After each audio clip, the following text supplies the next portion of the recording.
in Facebook, and there must be a little, not Facebook, YouTube. Yes. And it says it's waiting for us. Oh, okay. Why is it waiting for us? Let me have a look up here. Because I didn't start it in YouTube. I only started it. Oh, there it is. So I need to mute that. And people are probably listening to our bit of confusion already. But here we are, everyone. Welcome.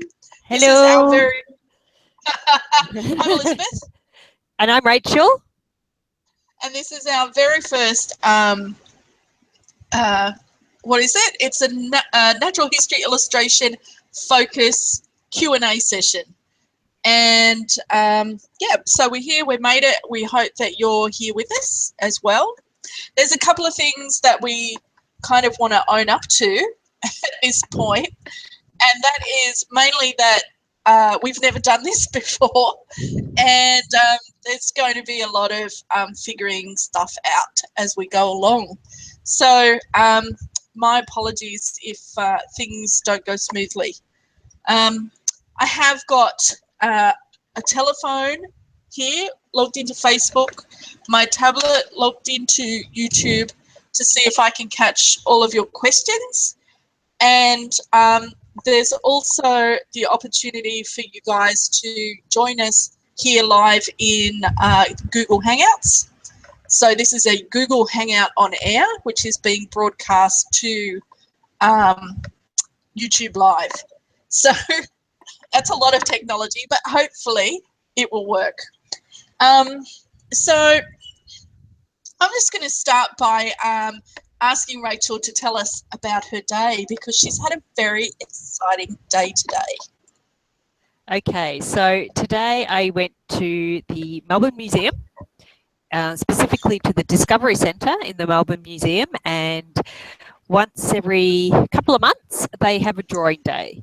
So artists can go in and request a specimen, which they will pull out, and you have the day to draw that specimen.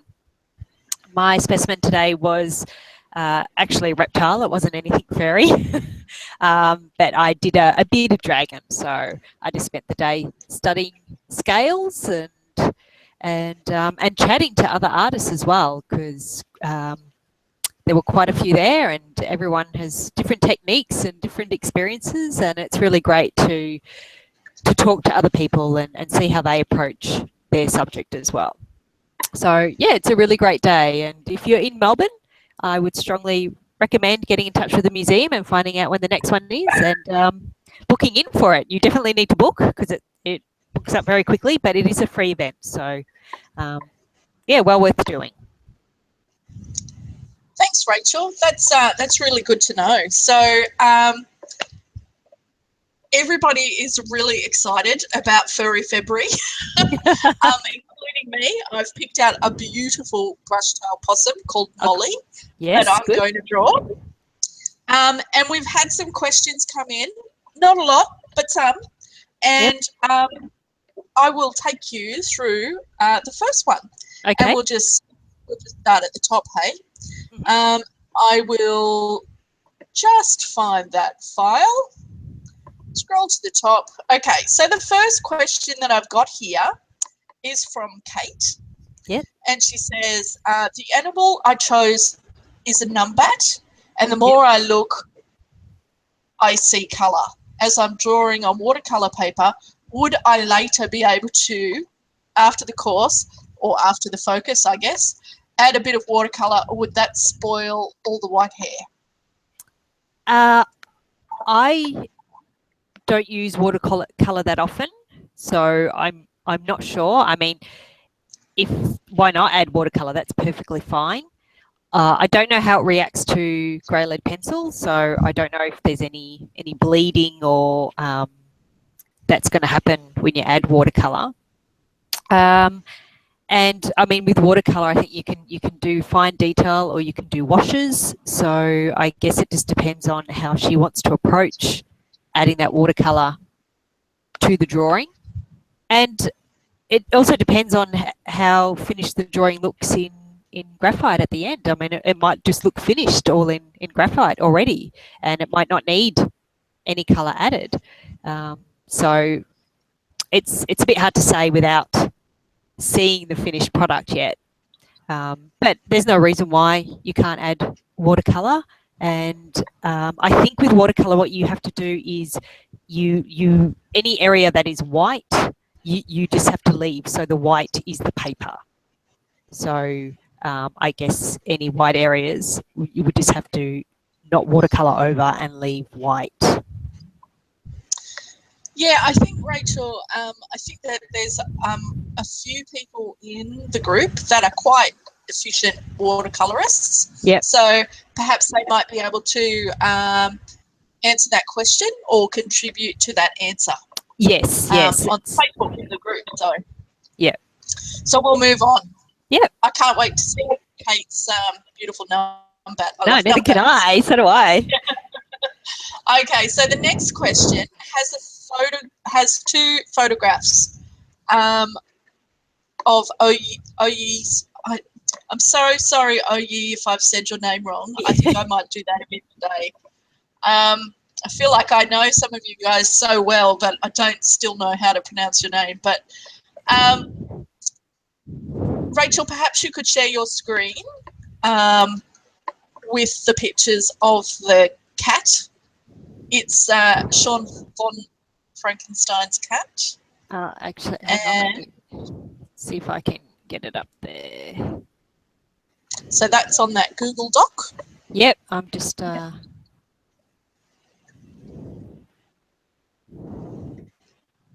There it is. Okay, so feel free to zoom in a bit on that if you can. If I can. Just probably Control plus or Control scroll. We'll zoom in. Or not. That's okay. That's okay. We can see it from there. Hang on, that's doing something. That's it. Beautiful. Yep. Okay, so while you're looking at that, I'll read the question. So there was two parts. The whiskers. I tried etching in the white hair and drawing black hair around it. Now, this is not the only whiskers question. Yes. There's a lot of people that want to know about whiskers. Yes. Tried etching in the white hair and drawing black hair around it, but the white hair crosses over white fur. Grey fur and black fur. Do I have to resort to gouache as suggested before? So let's deal with that question first. Okay, so by etching, I'm assuming she means she embossed it. So I'm not sure if everyone's aware of embossing when they do a drawing. So basically, embossing, you can get special embossing tools, but some people just use a biro that's the ink is completely run out in, and you just press that into the paper and it indents in the paper. So when you draw around it or even over it, the pencil doesn't go into the groove and therefore it leaves a white area. That is very clever. I never knew about that. Yeah. So that's it. That's embossing. Okay. Yeah, I mean, that's one technique. And of course, another technique. Another technique is just to carefully draw around the whisker. So basically, if I just pull up this guy. So. Oh, wow. So with this here, with his whiskers, I drew them in first. Yep. And then I just drew around them. So do they feel really kind of, if you draw them in first, do they feel wrong to begin with? Is it as the drawing, because I've tried that and it felt like the whisker was like really fat and wrong. Yeah, you need, your pencil needs to be as sharp as you can possibly get it. And it's basically just working in and around the whisker as finely as you can, and just sort of, I guess, edging in closer and closer until it's at a thickness that is natural looking. Because the other thing about whiskers is they generally, yes, they're white on an animal, but they're actually, whiskers are actually like a tube. They're not, so they actually are round, so they have form. So you really kind of need a fine bit of shading on a whisker as well to actually make it look round. So they're not entirely white. So I find when I'm working in and around it, I can add that little bit of shadow onto the whisker, which makes it blend into the animal a bit more, so it's not just sticking out and looking like this unnatural. It's not so dark. Yeah, and it doesn't look like this unnatural line sitting on the animal's face. So it's pretty fine work, and it's just an area that you just work slowly in, take your time, and just work around it. The other way, of course, the old gouache way, is another way. Again, that's with a fine brush, using a tiny bit of white gouache and drawing the whiskers in. Personally, I would still leave a bit of a white area where the whisker is going to go, so you don't have to heavy-handedly add the gouache over the top. Yeah, so it's basically working around the whisker, or embossing with an embossing tool, or a biro that's run out of ink. Yeah. Make sure it's run out of ink. Yep. Oops. Yes. That would be terrible. Got biro whiskers. Yeah. Okay, so look, I'm just going to be a bit off script for a minute, and while you've got this guy open, I just want to say he's magnificent. Wow. Can you just center him on the screen for us? Yep. And tell us a little bit about how this drawing came to be? So basically, I take a lot of photographs. I prefer to work from my own reference if I can. Sometimes that's not always possible, but I always try to. And really, a lot of the time I tackle a drawing is because I look at the subject matter and I think that's really interesting. And usually it's more of a challenge for me. Can I do that? Can I represent that mane? Can I do all that hair? And a lot of them are just experiments to see how I can do it and just develop techniques along the way. And that's what this guy was all about, really, just seeing how well I could reproduce the hair in the mane, really. He looks like he's been immaculately groomed at the dog groomer. Amazing. And so you say that you like to work from your own reference. Yep. Was this a photograph that you took? Yes, it was. Yeah, which I took it at the Melbourne Zoo. So he's one of the lions at the Melbourne Zoo. Yeah. I was going to say, were you in Africa? No. No, I haven't been fortunate. Melbourne Zoo and Werribee Zoo is the closest to Africa I can get at the moment. Well, he's very handsome. Very handsome. Okay, I'll move on to the next part of his question. Yep. And it says, Sean's pet, Fizzgig, has a lot of hair. Took me a long time to draw it, so I got lazy, and while drawing the hair, I found that while I was going too fast, I sometimes got too heavy-handed and got knobby heads for the hair. Now, I've done this myself, I've got to say. See below, above in your screen. Yes. Especially at the bottom of the cat, out of patience. How do I avoid or remedy that? And thank you so much for your time, patience and guidance, Rachael Hammond. Okay, so first of all, how to avoid it is if you find yourself doing that, take a break, walk away, put down your pencil. If you're getting tired, and that's something I completely understand. You know, with the lion, by the time I was getting to the end, I thought, oh my God, I can't face this anymore. So sometimes I'll just leave it for days before I go back to it. So taking a break is really important. Being aware of where your mind is at. Sorry. For everybody out there, my husband's cooking dinner, but he does apologise. Okay. Yeah, so the ways to avoid it is to take a break and then resume when you're feeling a bit more refreshed.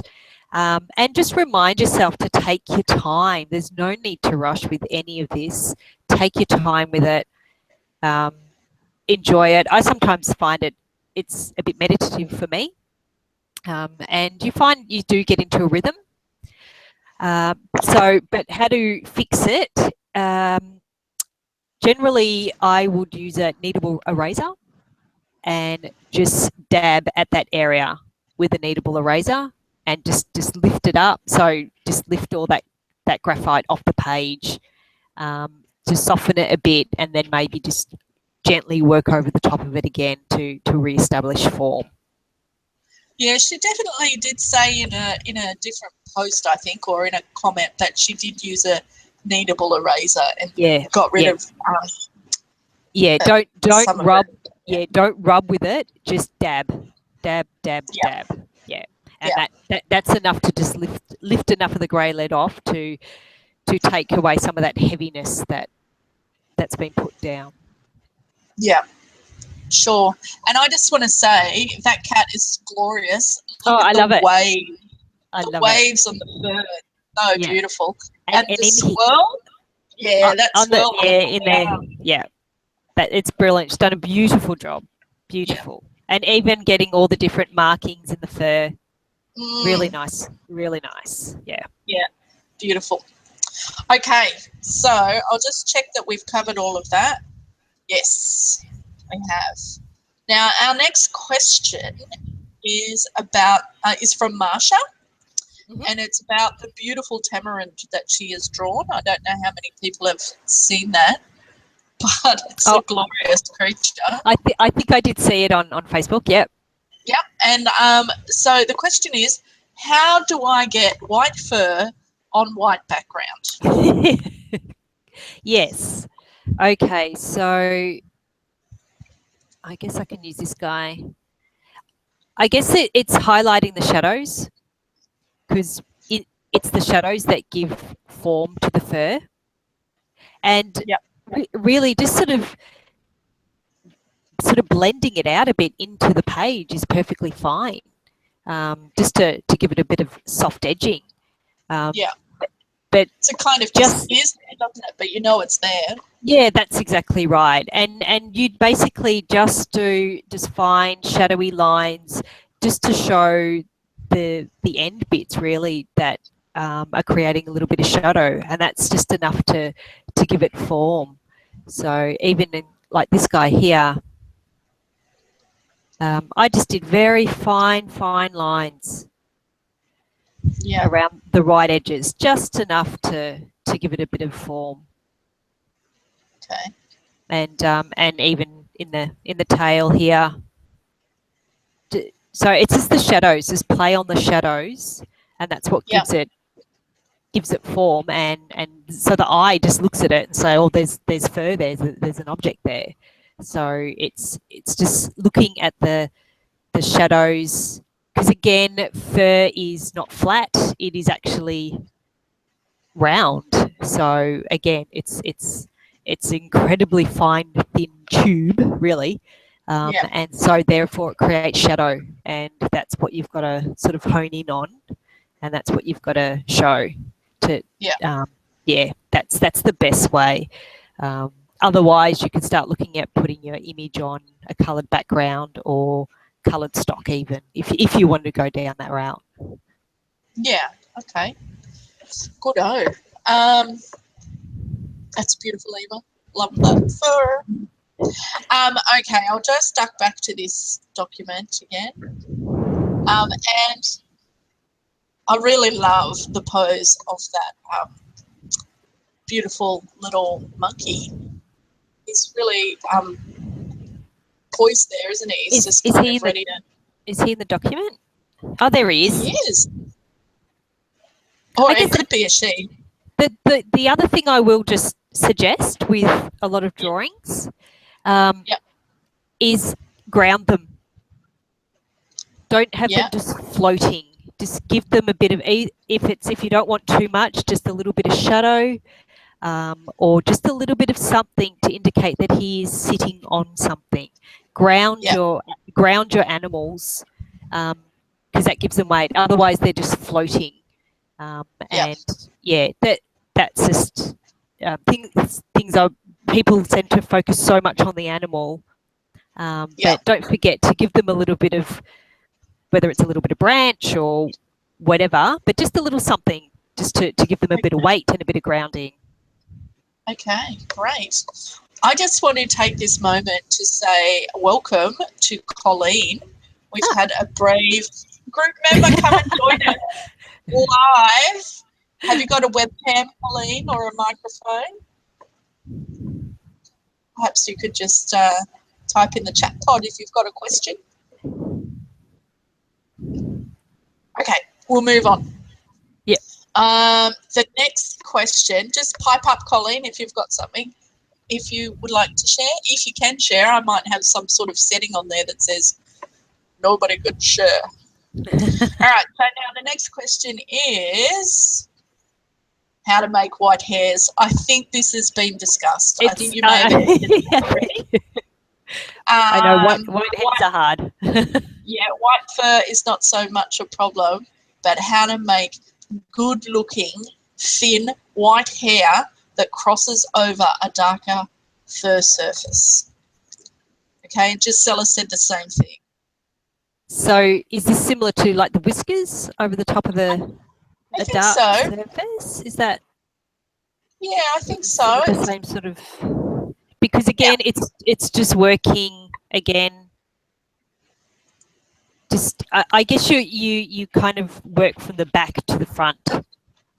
Yep. So it's all about the shadow. Yeah. Yep. Yep. Everything really is about shadow. That's what gives it form, especially in graphite, because there's no colour.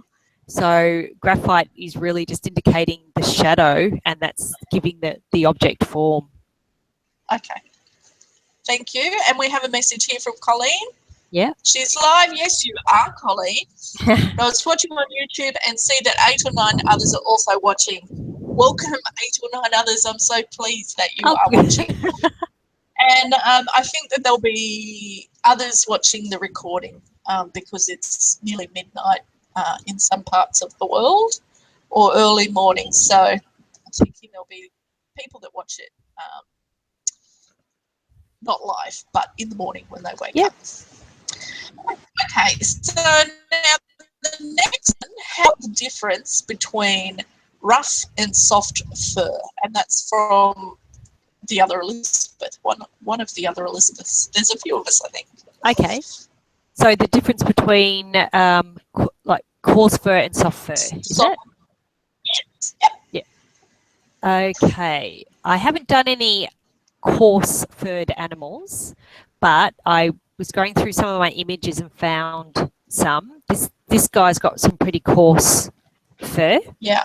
I get that. Again, it's about observation. It's about looking at the fur.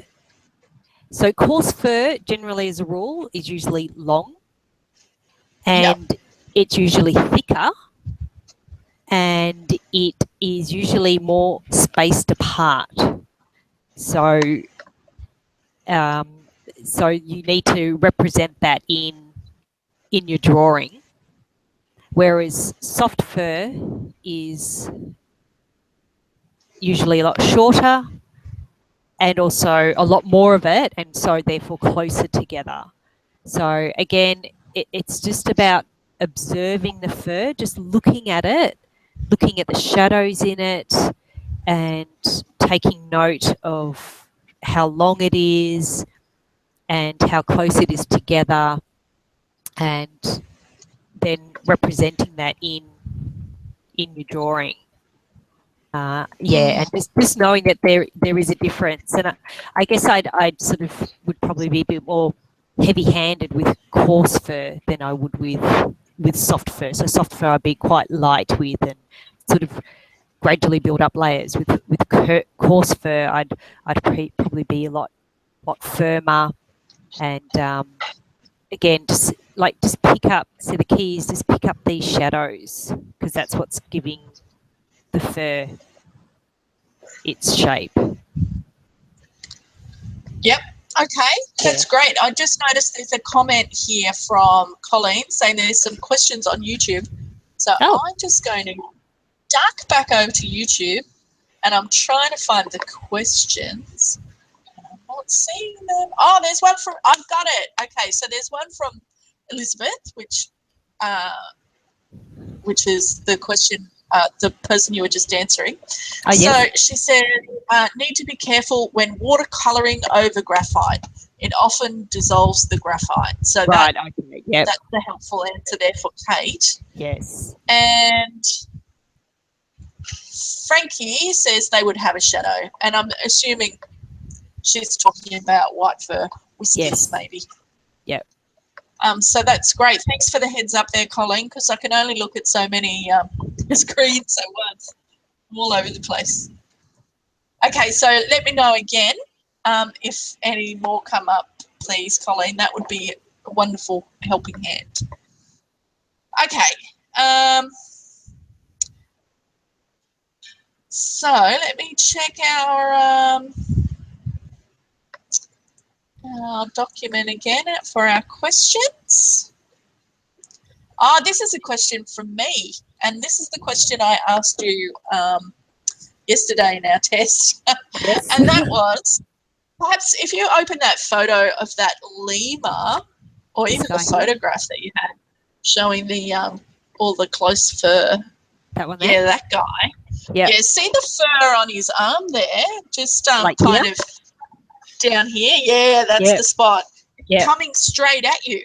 Yep. Like, it's not laying down, it's not going up or down. It's coming straight at you. So how do you draw that? Well, observation, I guess. Yeah, it's all about observation. But I mean, there's very interesting shadows in here, and so I would be looking at the shadows. I'd also be looking at the shapes that they're forming, and I'd also be taking careful note of the fur around it and leading up to it. So this fur here is quite interesting because it's actually facing in this direction, and then it gradually changes shape, and that's why it's all a bit all over the place here, because the fur's going this way, but up here it's actually going this way. So this is an area where they're the trickiest parts, when the fur transitions from one direction to another direction. So you've pretty much got to draw your lines so they, if I grab something like this, so you've got to pretty much draw them almost getting shorter and shorter, and then sort of varying in the other direction. And then again, taking careful note of these shadows in here and what they're doing, because that's what gives giving the illusion of the fur standing up. But also taking note, again, see this fur is gradually going in this direction. So it's all this fur all working together, and then I would just sort of shorten the strokes here, because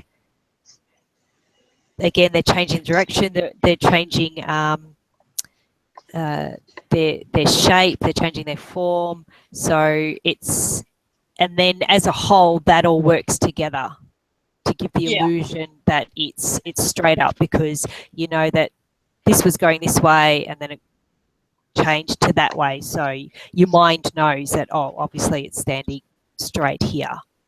So, and then you just sort of darken the shadows in here because you're looking right down into the fur. So the shadows are a lot darker in here. And then, of course, these ones, that the shadows aren't as great because they're working behind the fur itself.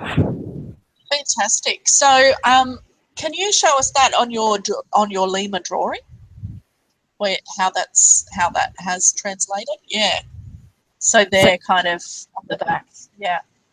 Yeah. So again, see, and again, this is why I chose this particular image to work from, because I wanted to explore this fur here, because it's quite it's nice, simple, following a direction, and then here it's just suddenly, all over the place and changing direction. And so again, it's the shadows in here that's is giving the eye the direction it's going to, and then it's this fur sort of leading up to that fur and then changing direction again. So, because you've got to remember that fur works as a whole, and when people are looking at your image, they're looking at the whole image. So their eye is seeing everything there all working together, and that's why it's really important to observe the direction of the fur in your animal and take careful note of which way it's going, and especially careful note of where it starts to change direction, because that's the important area. Fantastic. Okay, we've got a couple more questions coming up here. Frankie asks, what pencils do you use? I mean, how many B's up to what H? Does that depend on the paper you use? Can we talk about paper? Fantastic question. Yes. I always use a smooth paper. I love, when I'm working in graphite or pencil, I want to use a smooth paper, which is generally a hot press paper. I've been using Archer's watercolor paper. Either, I think it's like a 170 GSM or a 300. Like this guy was done on a 300 GSM Archer's hot press. It's very, very smooth. I also went into the art shop and I just touched and felt all the papers that they had on display until I got the smoothest one that I could find. I mean, some people like a bit of tooth to the paper, and that's fine. But personally, I like it to be nice and smooth, because then I can get all the sharp details that I'm after. But trying different papers, seeing what works is a great idea, because everyone has different ways of working and different techniques. And having the right sort of paper makes a big difference to how you work and how easy your medium is to work with as well. As for the pencils, I use, for something like this guy, I used sort of a H is probably the hardest pencil I worked with, and they're kind of a light pencil, so I would use that to get my first layer down, and then I would then start working into a HB and then into a 2B to get the darker and darker shadows. It depends on how much darkness you've got in your image. Like the lion here, I used heavier. I got into sort of more 3B and even a bit of a 6B just to get a bit more depth in here. As they get the higher number, the pencils get softer and softer. So if you're not used to working with them, they can be a bit of a challenge. But it depends on how much of a density of black that you want, which depends on how high a pencil you would go. During the edX course, there was some conversation about graphite shine from overworking with graphite. How do you avoid that? I find I tend to get that with the heavier, like the darker pencils, like the really soft ones, like a 6B, even a 4B. And again, if you work too hard into them, you really do get that shine. So I try to just avoid being quite heavy-handed so in those areas. If you've got a really dark area, so my instinct is to go dark to begin with.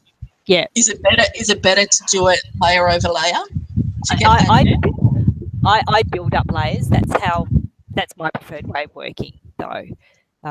Just so that way you can control the depth of shadow as well. So like in here, it's quite dark in here, but then I wanted it to blend so that his tongue's coming out of the shadow. So if you work if you start working light and then darker and darker and darker, you can control that blending a lot better, as opposed to just going full on dark and then suddenly it's dark and then light area. Yeah, there's no coming back from that really much. Yeah, no, that's right. That's the other thing. Once it's down heavy, that's it. You'll never get rid of it. Whereas if you layer gradually, you can control how much depth you want it to have. Fantastic. Okay, I'm going to go back to our questions, see what we've got there. I think we might be getting towards the end. Here's one from Susie. When I draw the body and shade the structure, how do I actually start the fur? I think this is a really good question. Where do you start? Well, I think it's interesting because in the edX training, they were saying draw the shape, then shade the form, then do the final render. Yeah. But that's not something that I see everybody do. No, and I don't work that way either. And generally, I think it depends on your medium. If I was using watercolor, I'd probably do that approach first.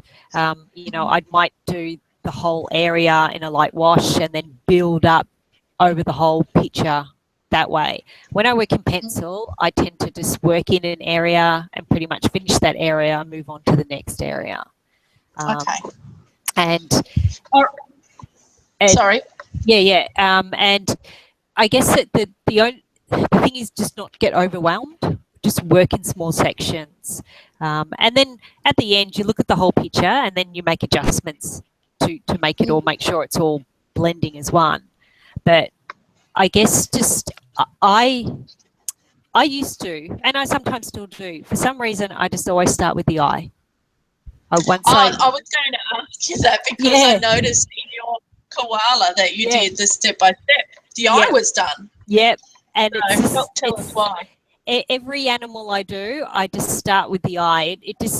If I can get the eye looking right, a part of me knows the rest of it's going to work, because the eye really is what people connect with, and in some ways that's kind of the most important part of the whole animal, because every time we look, I mean, what's the first thing you do with anything? You look it in the eye.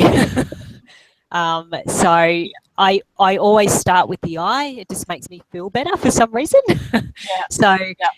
And then, but I am sort of now, because what I used to do is work with the eye and then work out from there. But now I'm learning to start, because I'm right-handed, I'll start up here and work my way across, so I'm not my palm is not leaning on the drawing. Yeah. I'll just finish Susie's question because I kind of hijacked that with my own question. Yeah. But when I draw a body and shade the structure, how do I actually start the fur? I seem to get completely lost. I am possibly overthinking it, definitely. But do I look at the shadows and put pencil lines for that? Or the light bits? Or I simply get flummoxed when I go to start? Thank you. That's from Susie. So the way I start, and just like I did in the tutorial, I'll get my H pencil, as it were, and I just draw lines for the fur, basically, and I'll just draw them all down, all the same weight. I don't go heavy or light. I just do them all the same weight, and then once I've got an area that that's decent enough to work in, and I'm sick of doing that bit, I'll get my HB and I'll work into it again, and that's when I'll start picking up the shadows, and that's when I'll start giving shape to the fur, and I'll start working with the pencil lines I've just put down to give them a bit more shape and form, and then I'll go back. Do you happen to have your tutorial images handy there? Look at the steps. Hang on.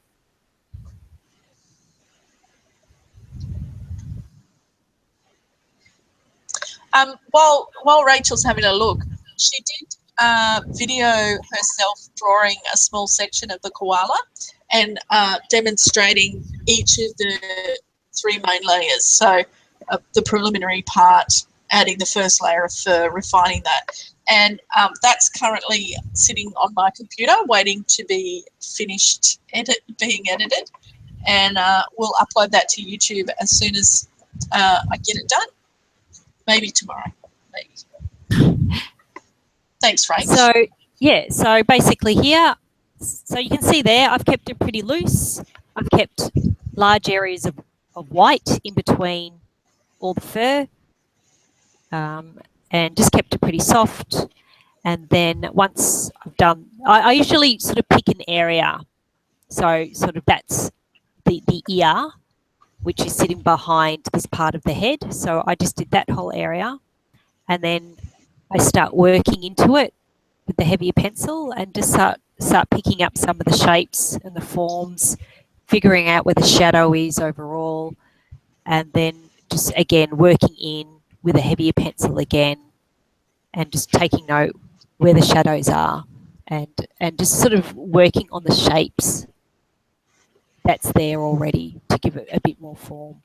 So just starting with a section, working up in layers is the way that I work, and so it just gives you a little bit more control. It is very labour intensive, but it depends what kind of result you want at the end.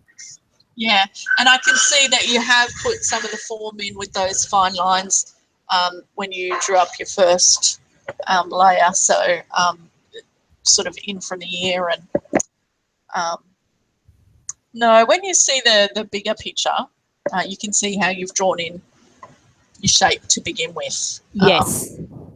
So, yeah, and what I really want to say, make an observation about just seeing your close-up drawings. When I start doing that, and I'll start drawing like that, and I'll go, oh, that looks just like a random bunch of squiggly lines. Yeah, and that is a random bunch of squiggly lines. Yeah. But it does, and it's just not finished yet. Yeah, that's right, and that's what you've always got to remind yourself. Yeah. Because quite often I'll be working on an image and it'll be half finished, and I might show it to a friend and they'll be like, oh, okay, and it's like, well, it's not finished yet. It's just because you're building in layers. So yeah, it's I guess a lot of it's just having faith in yourself and knowing that it's taking it's a patience, and it's going to take form as you build on it. Yeah. Okay, we've got some more questions here, which is fantastic. Yep. Can you get rid of the shine with workable fixative? I've not. That'll be that pencil shine. Yes. I've not used workable fixative. I generally just a lot of my images haven't sort of been so heavy-handed that I've sort of had a problem with that shine at the end. I fixative at the end with like a permanent fixative, and I buy a matte fixative. So that helps with any shine that may be appearing there. So because I think you can get a gloss fixative as well, but I go for the matte just to get rid of any shine. So a lot of pencil artists work with workable fixative as they're working. So if you overwork an area with a pencil, you spray it with your workable fixative, and it kind of gives it a bit more tooth again. So you can work sort of back into it if you need to. Okay. Yeah, but I'd probably recommend getting the matte if the shine's a problem, and give it a good spray at the end. Okay, great. And it says, so you are letting the fur create the form? That's a question. Yes, it's the shadow in the fur that's creating the form. That's what gives it shape and form. Yeah. Okay. Fantastic. Let me just check back here. Oh, there's a question from me. What preparation do you do before you begin the final drawing? How do you mean preparation? Well, do you do draft drawings? Sometimes. Do you thumbnail it up sometimes, or do you experiment with you know, we were talking about anatomical structures Yeah. when we were doing the edX course. So Yeah. do you do much of that, or I try to sketch every day. I have I always have a sketchbook with me, just a small one, and I've got 2 cats. I'm forever just sketching them. So it sketching every day even just helps you to loosen up. Um, so when you do want to start a good drawing, you kind of have got that knowledge there already. The koalas, I actually went to Hillsville Sanctuary. I sat there for ages and just sketched them and drew them and just watched them. So just, I guess, study is a large part of it. And any animal that I choose to do, I will do a lot of research into that animal and, if possible, see it for real and take my own photographs of it and sketch it and just find out a bit about it as well. So I guess that's kind of the prep that I do to begin with. Yeah. Okay, great. I'm just doing a little check of Facebook because it just pinged at me. And I just want to see if there's questions that I'm missing. And there's 2 there commented. Let's have a look.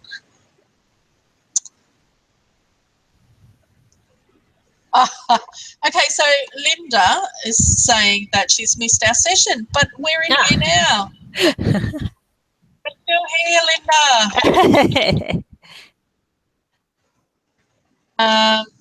So perhaps, Frankie, you can chuck the link in for Linda. That'd be good. There will be a recording. Yes, there will be. So anybody that's sleeping right now will be able to watch the recording when they wake up. Now I'm just going to click back to here and check over here. Preparation seems so important. I learnt how much difference that made from the edX course. And I think that's for you, Colleen. Is that right? Yeah, I think that was Colleen that bit. Yep. Yep. I think so too, Colleen. I didn't know where to begin when I started, and that I used to be a graphic designer, and when I realised I could do thumbnails and I could do, you know, just rough drawings and explore layout and pull things around in Photoshop, and I could do really rubbish drawings to begin with, it really helped me. I think for me, I need to do that practice to get a drawing to a certain place. But that's because I'm a beginner, so I'm hoping maybe one day I'll just be able to draw a lot more naturally. But the preparation helped me also, Colleen. I think with drawing, with drawing, it really is true. Like the more you do it, the better you get, and it really is about practice. And that's why I made a big effort to try and draw, like have a sketchbook with me and just doodle in it, just draw in it. It doesn't matter what it's of. Just putting pen to paper, it all helps. It really does. So I would encourage everyone to just keep a sketchbook and just do drawings, just do doodles, write down ideas, just sort of just that very act of your hand holding a pencil or a pen just makes a great difference. Yeah, yeah. I'm a bit scared to do that. I just need to get braver. I'm a great procrastinator. I'm sure I'm not the only one in the group. But to be honest, I was the same. I think I read about 60 books on keeping a journal, an art journal, before I actually did it. But once, I don't know, when I guess the rule I keep telling myself is just not to be precious about it, and that's the key thing, because I can be precious about my drawings, and once you kind of you just remember it is just a sketchbook. It's just for rough ideas. It's just for doodling in. It's just for doing a quick gestural sketch. And once you start doing that for a few pages, it becomes really easy to keep going.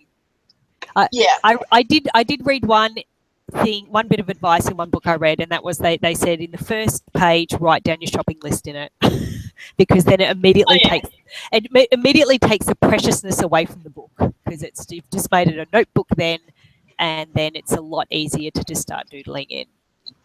Yeah, I think you're right there. Yeah. I just go, oh, my drawing's not good enough to keep in a journal. And those first drawings are always a bit messy, aren't they? Well, for me, they are. Oh, I think there's another one here. Yep. Sorry, go ahead.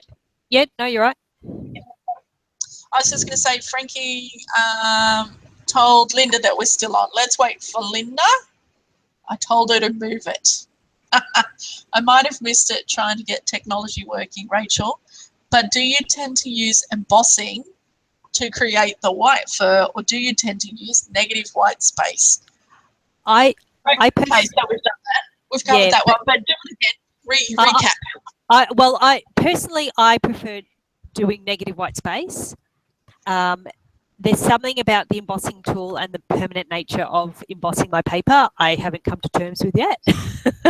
So I personally, and in some ways I like the challenge. So I personally prefer just working using negative space against the white.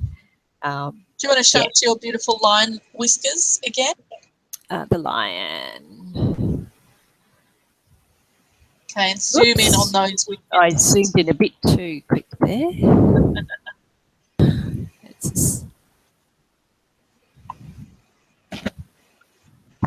So, and even in other areas of the lion, again, that's all just negative space.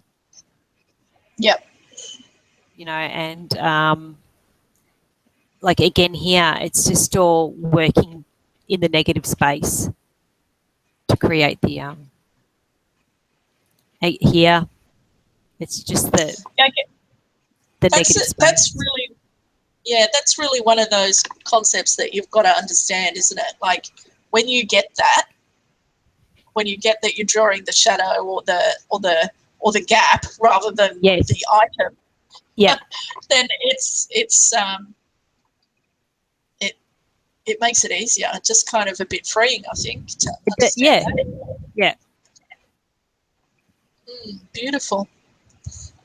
And Colleen says your line is magnificent. Thank you. Absolutely is. All right, well, we've got 7 minutes to go. We've done well. We've run out of questions. Oh. So we could just have some free time. I could put on some hold music. Has anybody on YouTube got any last-minute questions?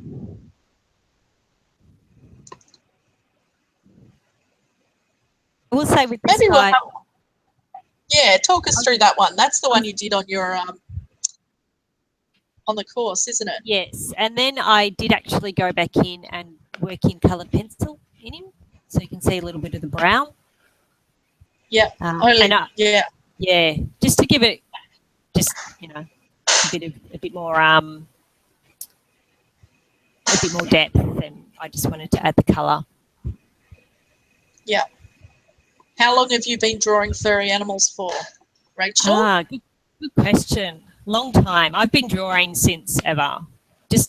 You can just ask my mum and she'll tell you about all the walls that I used to draw on when I was a little kid. So, okay, I'm going to ask some of these obvious questions, I think. Yep. Like, for example, your lion or your koala there, how long did it take to draw? Oh, yeah. I should really keep track, but I never do, because I must admit I do lose track of time. I will, I'll say I do work full time, so usually I work for about 2 hours. If I've got a picture going, I'll work for about 2 hours each night, just working on a section and just building it up and building it up. And I guess in that way, it could take me a month before I get the drawing finished. But I do work on it in just sort of 2-hour slots really, and that's also because it is pretty intense work, and any longer and you start getting those terrible hooked fur that we were talking about before. With the blobby end. So I mean it's hours and it's days of work, but it's more pockets of work. So but it usually takes me about a month to do a whole image. Okay, beautiful, beautiful. And Susie has asked, what else would you suggest for us? Have you got any killer hints or tips that you can offer us up? What was that, sorry? Have you got any further hints or tips that you can offer to us? Hints or tips? I guess what I said before, just doing as much drawing as you can. Because it really is, practice does make perfect. Take your time. Just take your time with it and just enjoy the process.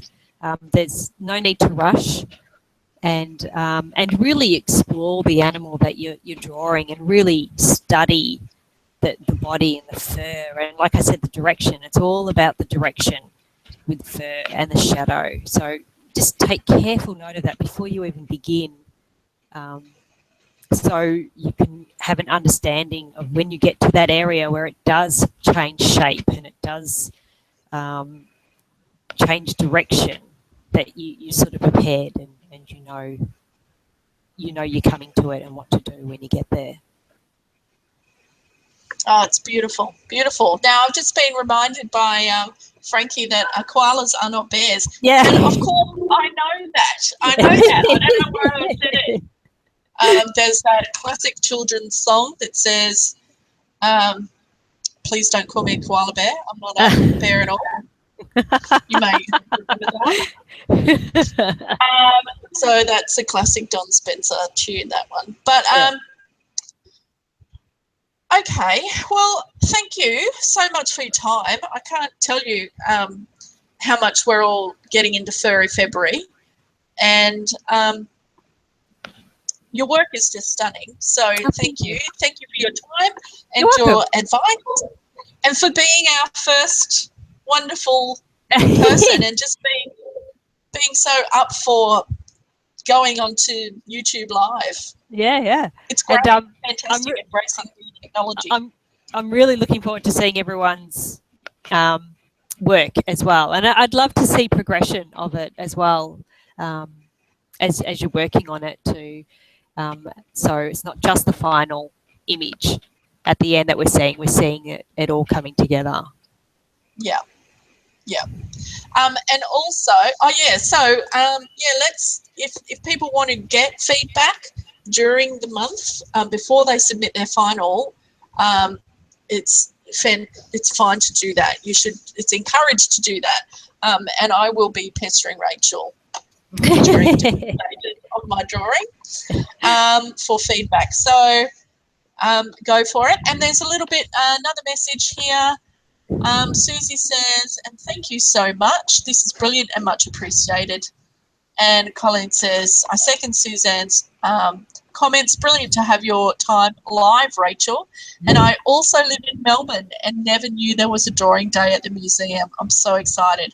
Hopefully I will see you there one day. Yes, just email the museum and they'll give you all the details. Yep. And Oye says, for your koala drawing, did you use graphite on the leaves? And Frankie says, yes, thanks for organising this. Apologies accepted. Read the bear statement. So, yes. No graphite. I only use coloured pencil for the leaves. Yeah. Okay. And tell us what pencils you use. I use Faber-Castell Polychromos pencils. Okay. Yeah. There's been a lot of chit chat about coloured pencil drawing in the group, so we will get round to that in one of our focuses. Okay, that's great. Now let me just see the last one. Frankie said we you our teacher or guide or mentor, Rachel. Rachel, thank you. Thank you. We should call you our teacher, guide or mentor. Or Yes, just all of them. all of those things. Yeah. Just call her guru. Yeah. All right, well, I'm going to wrap it up, and maybe in a month's time we'll do this again. If something happens and we decide there's an opportunity for a whole nother QA for Fur, then we may entertain that idea. But we don't want to take up too much of Rachel's time. She's going to be so busy giving personal feedback. So, yeah, it's a good start. It is a good start. Okay, thank you so much, everybody, for coming. I'm going to press the big red button now and turn it off, and I will see you in Facebook. Bye. Bye. Thank you. Bye.